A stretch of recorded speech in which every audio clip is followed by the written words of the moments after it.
Hello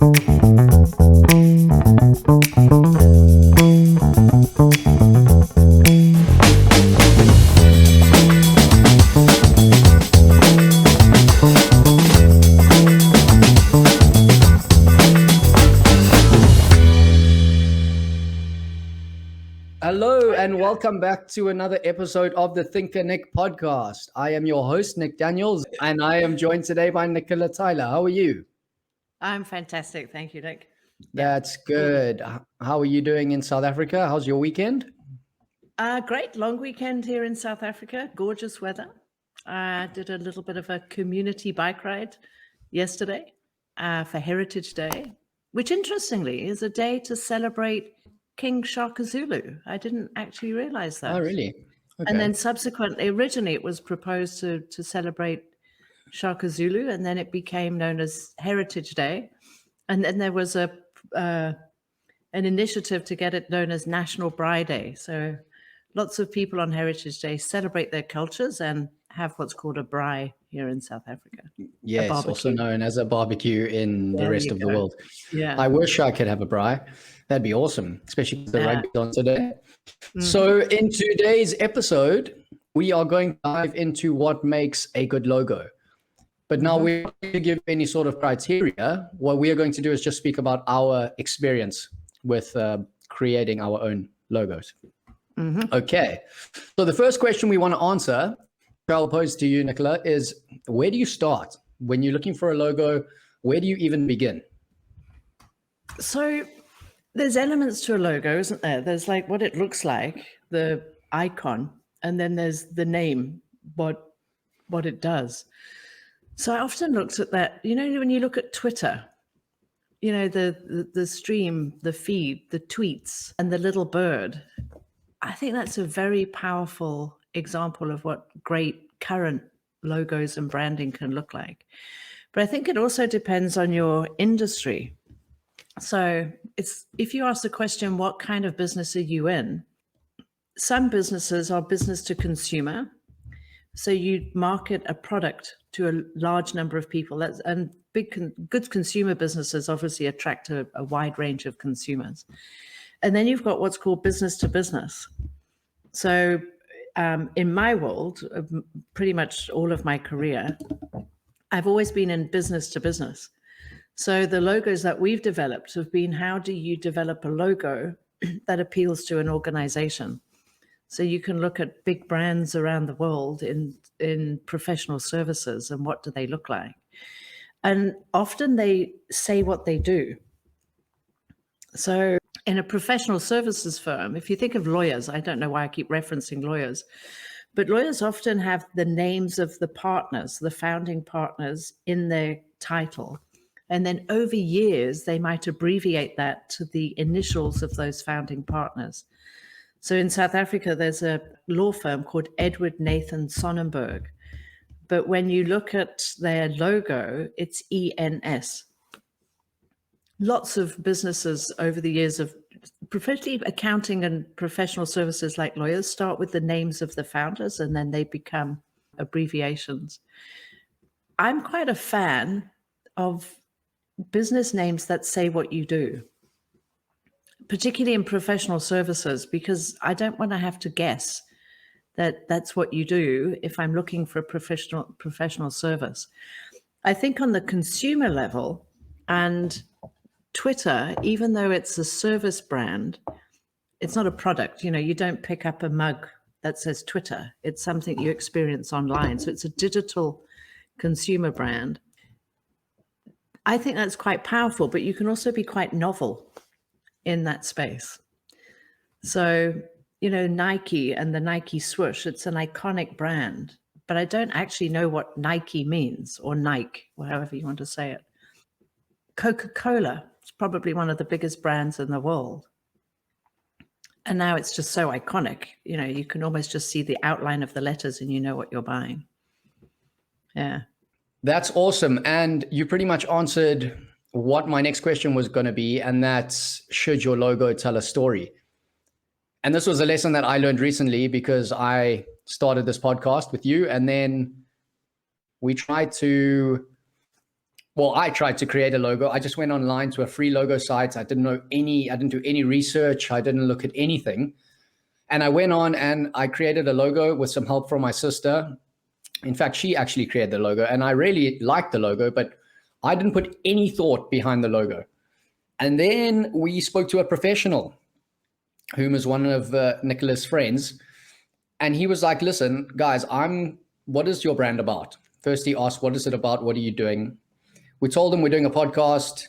We want to incorporate young and old, wisdom, student, teacher type. That's what we were aiming for. He's like, guys, I'm going to flip this on its head and I'm going to create something completely different. And he literally blew me away in the first time we chatted to him, because he got me thinking from just having a logo that people can see to he actually generated a story behind our logo. Yeah, so looking at our logo, if you take a real close look at it, it is essentially just a simple figure of a butterfly.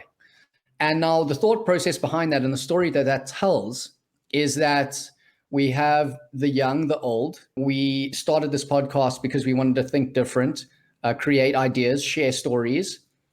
And it is essentially a butterfly which starts off as a caterpillar and then metamorphs into a butterfly. And that's relevant to ideas. I mean, if you look at any business in the world, it all started off as an idea, and then it evolves, and then it becomes what would essentially be a butterfly. And I actually think it would be great to maybe get him on the show one day so he can really explain the thinking behind branding and that sort of stuff.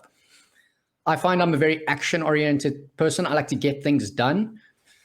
And he is a very creative person. And he just looks at things from a whole different perspective. And it was really eye-opening for me, like I said.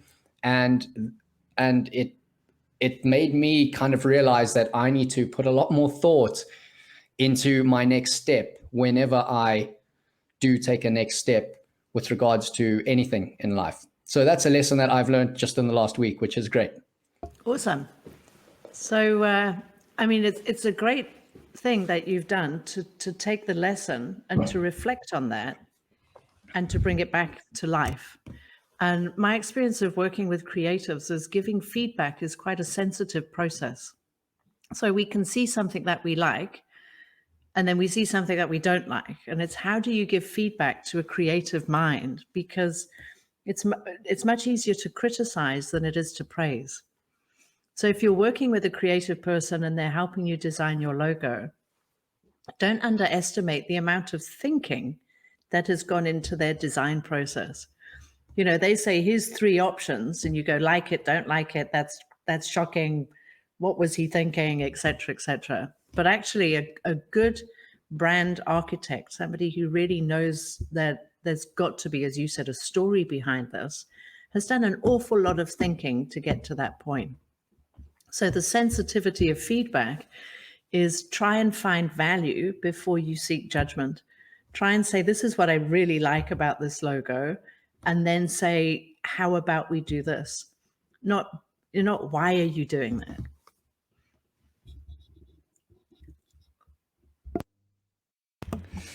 Yeah, that was definitely a lesson that we did learn. Well, I certainly learned. And it's just made me more appreciative. I learned so many lessons from this last week just with dealing with someone in that space. Moving forward, the next question, what I wanted to touch on was, 1, why does the font of the logo matter so much? And 2, why do the color scheme of a logo matter so much?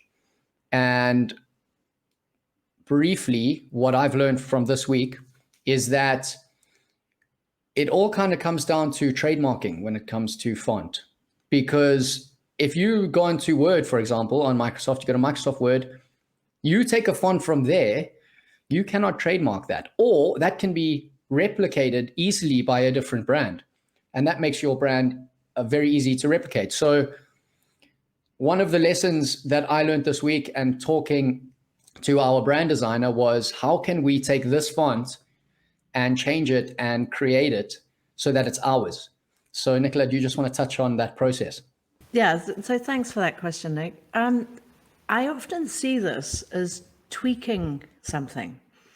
So if you take it's a very expensive thing to create your own font, but some companies and brands do it. So that means they take the entire alphabet, uppercase, lowercase, numbers, and they create and design their own font. When you've done one letter, you'll know that that's a extremely time-consuming and expensive job. In one of our brands, our logos, every letter in the company name has been tweaked. So we took a standard font, and when you made it bigger on the screen, you took off the edges. So something about ThinkerNick, which was a very, I think, clever thing for the designer to do, was certain letters have been tweaked that now make that set of letters uniquely ours. Now, you can trademark an ordinary font with an image, and you can register that trademark, but it's the combination of the letters and the image that you're trademarking. You're not actually registering the font as the trademark. It's the combination of letters and the image itself. And you can actually trademark the image itself as well. Exactly. And that brings me to our next essential question, which is, how do you know if your logo will work? But more importantly, what I want to know is what does the relationship between the logo and the business or business idea look like? The relationship between the logo and the business idea.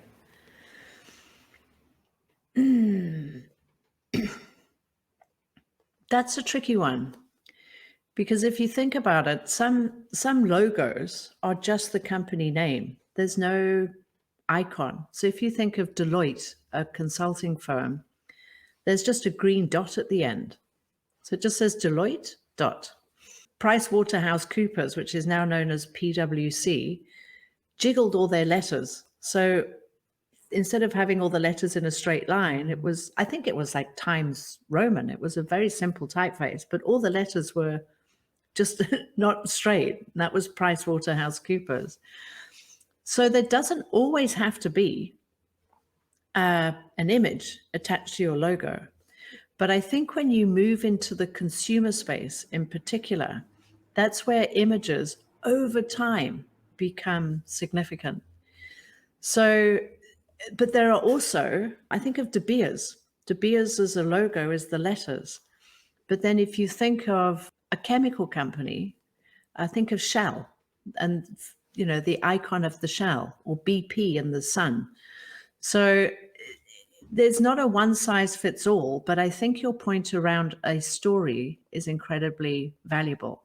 So when you start to articulate the story behind the imagery, you've got other things to say. And over time, and it does take a long time, you can see the Twitter bird without seeing the word Twitter, like Instagram, like Facebook. And these are obviously massive online brands, but you can see the business just with the icon. You don't actually need the letters. So eventually, I mean, if ThinkerNick became I don't know what all the intentions are, but if ThinkerNick became a consumer brand, for example, at one stage, you can see how the butterfly, the icon, could eventually stand on its own without the letters. Not to say that doesn't cost a lot of money. Yeah, and how amazing would that be to have ThinkerNick as an iconic logo that everyone, as like a household name? That would be awesome. That's another goal to aspire to. And then just to touch on the second essential question, when and how should you test your logo? The reason why I'm asking is because, like I said before, I had that logo that I didn't put much thought into, but that we were going to use. And I kind of tested it. But then when we decided, hang on, we're not going to launch so soon, let's look at other options, we changed to a different logo. So that's the process that I went through. But given your experience, when and how should you test a logo for the listeners?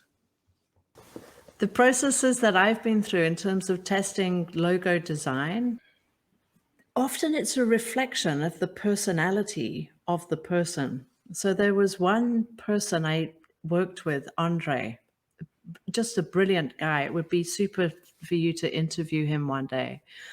And what Andre did is he took archetypes and he asked a series of questions around almost like a personality. They talk about brand personality.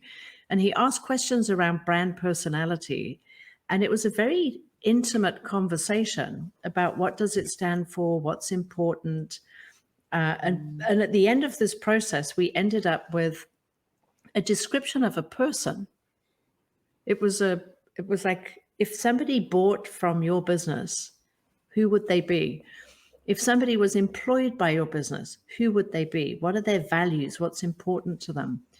So there's a lot of thought that goes into brand design, which is around creating a brand personality. How would they sound? You know, what are they doing for a living? What's important to them? And it almost becomes a coalescence of the personality of the founders or the people in the business and the personality of the customer. And ideally, customers, particularly in lifestyle brands, brands reflect the personality of the customers they want to attract. And that was a very interesting process. That then becomes the brief. That becomes the briefing process to a designer. The process we went through was, it's probably more your process to be fair, is I said, how about you work with somebody who's got experience in this space and you see what it's like to develop that.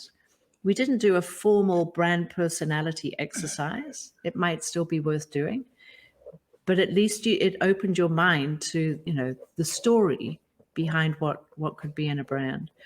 Once you've got it, I'm not sure.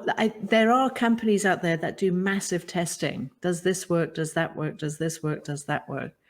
But actually, I think if you put it through to a small community, it doesn't have to be big. You know, it's a startup. If you put it out to a small community and you say, what do you think of this? At least you get some feedback and insight. But often it's an emotional thing for you. It's like, do you love that? You know, are you proud of that? Can you communicate the story behind that? Awesome.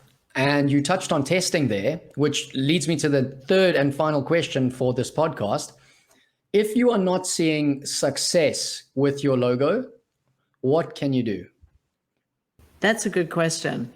And in my early career, I was so motivated by the creative part that I kept wanting to change the logo. Not smart. Because it's like, oh, that would be great. Why don't we change to this? Why don't we change to that? So the first company I registered was called Competitive Thinking. And we had a great logo and it was done in blue and green. And I think the website was called Think CTC, which was a bit harder to say, but Think was very much part of our logo. And our tagline was changing the way you think. And then I got on a bandwagon and I decided I wanted to change it. So what we did is we changed the font, but we didn't change the icon. We changed the color of the icon and just made the font a lot cleaner.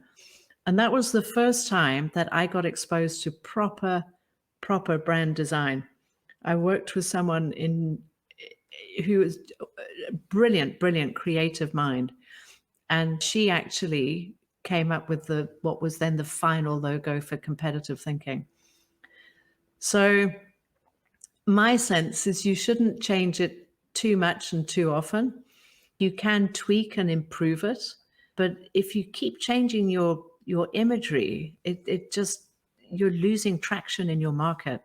And it's almost like a tattoo. You want to try and make it a permanent mark over time. And you can only do that if you've got repetition and consistency. And that goes right down to, where do you put your logo on a page? Does it go at the top left, top right? What's the more aggressive position? So a much more aggressive position for a logo is top left, even on a website. If you want to be sort of Intel inside, Intel's logo is often bottom right. So there's a lot of science around where to position things, where people's eyes move, et cetera, et cetera. But when it comes to changing, I wouldn't do it too often. That's why you need to put a lot of effort into it at the beginning. Fantastic advice, Nicola. So if I was to review these 3 questions, given my experience in the last month and a half of doing this logo, the first question, where do you start? Well, the first thing I would say is first think about exactly what you want to do with your business, and then start kind of looking at brand colors. So look at the colors that portray the values, your values, and the goal of your business and what you're trying to achieve, who the customer you're trying to satisfy. And then go to someone who has experience with design, because I promise you it is eye-opening. You learn not just about the brand, about the logo, but you learn to mix with people who think differently, who don't think like you think. And it's really opened my eyes, and I encourage you guys to do that too. Question number 2, how do you know if your logo will work? Well, you need to look at the relationship between the logo and the business idea. Do they match? You need to check if something similar exists. And you kind of just need to test it out. Well, what you're trying to do is when somebody sees the same thing over and over again, eventually they recognize what it stands for without having to see the complexity around it. So great brands are often very, very simple. Yeah. You know, there's a reason why that Twitter bird stands out. There's a reason why the Nike swoosh is recognized. And don't underestimate that lots and lots of money and marketing dollars have gone into making that so. But there's a simplicity about great brands that make them iconic. And if you think about, there must be millions of brands. There are millions of brands in this world. But then think of iconic brands and why they stand out. Think about, I mean, when you do if you do a brand survey, MTN, why does that brand stand out? Vodacom, all over the world, there's, that little sort of apostrophe. So the greatest brands are often the simplest ones to visually remember. Well, we are just launching now, so I haven't actually got to that stage yet. We are hoping for success, but I'm going to take a page out of Nicola's book here. And what I took from what she said was repetition is very important. So think of it like a tattoo. Repetition breeds familiarity.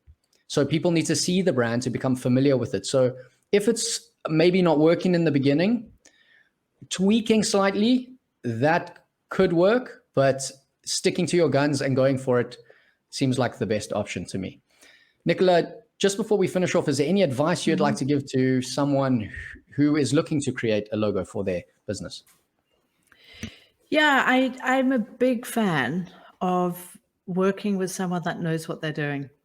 And this is often you want to jump online and go to sort of a website and say, throw me out a logo, and I don't know, someone in a foreign country chucks together some stuff. And it's not to say that those aren't valuable things, but my personal experience is work with somebody who's really done this before. And the great professionals are seriously expensive. I mean, there's a reason why people pay a lot of money for a new brand. And also it's because it's not just somebody throwing a font and a picture together. It's exactly the reason you mentioned right at the beginning. It's what's the story? What story are you trying to tell? And what I think this also does for an entrepreneur is when you understand your story, there's a greater level of emotional commitment.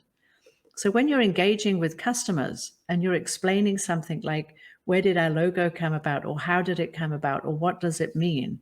It comes from your heart, because you now understand that this isn't just a logo. It's not just an image. It's not just a font. There's a reason why it's done that way. So emotional attachment is also a very big driver of energy into business. Sometimes we get emotionally attached to the wrong things, and sometimes it's hard to let those things go. But I think knowing your story and knowing your customer, creating the relationship between your value proposition, your customer's value proposition, and it's the intersection of those that become a business relationship. Find a pro, and find a pro that will do it for a good deal if you can. Yeah. Yeah, I was always told not to make business decisions based on emotion, but that's a conversation for another time. So to all the listeners out there, don't forget to like and subscribe. Like us on Facebook, Instagram, and you can also catch us on our website at www.thinkernick.com. This brings a conclusion to the 4th episode of the ThinkerNick podcast. Nicola, thank you very much for your time. Pleasure, as always. Awesome. We will see you guys again next time. Ciao.